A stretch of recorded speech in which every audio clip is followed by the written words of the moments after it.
Hình như đã lâu rồi mình không gặp nhau rồi đấy. Tôi vẫn dõi theo em hàng ngày bằng nhiều cách nào đó. Tôi vẫn thấy em đẹp như vậy qua những bức hình và video. Em vẫn thật đẹp bên người yêu.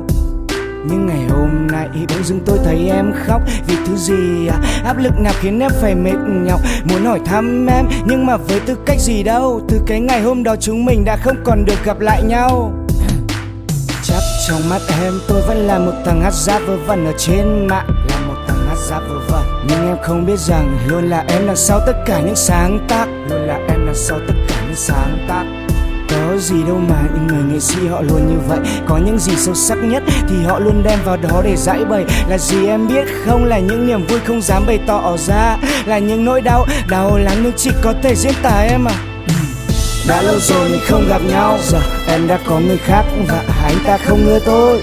Đã lâu rồi mình không gặp nhau. Giờ chúng ta không phải bạn mà là những kẻ hận nhau trên đời. Nhưng mà em này mình gặp nhau một lát có được không? Để làm gì vậy nhỉ? Để tôi ngắm nhìn em thôi. Chúng ta còn điều gì để còn nói với nhau rồi nghe những lời. Liệu còn giữ được những khoảng cách vô hình ấy ở trên môi em? Và mỗi lần thấy em mọi suy nghĩ trong tôi dừng lại. Để nghĩ về em cả những thứ từng trao những ngày dài. Giây phút mình vụng trộm chắc em còn nhớ chứ. Rồi những buổi tối sau xe anh đưa về giờ đã là quá khứ. Cơn mưa lạnh mát tôi không biết là nó mang em đi mất. Chẳng thể ôm lấy nhau tôi nhìn qua gương gạt đi hàng nước mắt. Những tin nhắn cứ ngán dần, sự quan tâm lại nhạt dần. Đâu thể trách được số phận là vì chúng ta tự đánh mất. Có khi nào em nhớ về những quán quen ngày trước. Em đàn nhẹ piano trong quán cà phê ngập mùi khói thuốc. Rồi mình bước đến nhau và tôi là lần đầu vậy. Liên tiếp những ngày sau là những tháng ngày buồn giàu. Đã có lần em nói rằng em thích mưa lắm. Rồi sau đó em mang đến là những buổi chiều trưa nặng. Vì đời người như kiếp hoa sớm nở rồi tàn đi.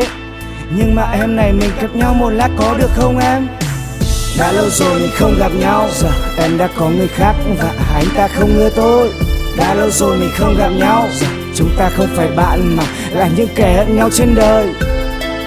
Nhưng mà em này mình gặp nhau một lát có được không? Để làm gì vậy nhỉ? Để tôi ngắm nhìn em thôi. Chúng ta còn điều gì để còn nói với nhau rồi nghe những lời. Liệu còn giữ được những khoảng cách vô hình ấy ở trên môi em?